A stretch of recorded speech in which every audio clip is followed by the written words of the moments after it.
Ce n'est pas un samedi, mais pourtant la date du 1er mai est cochée dans le calendrier des Gilets jaunes.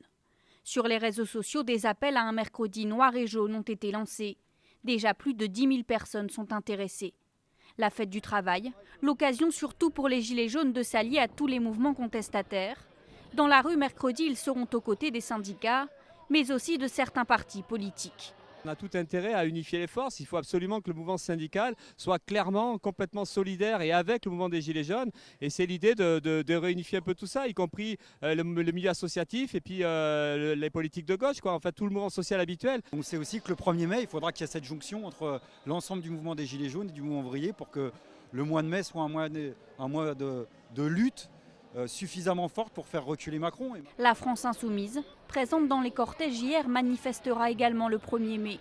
Mais le parti d'opposition appelle à une manifestation calme et festive.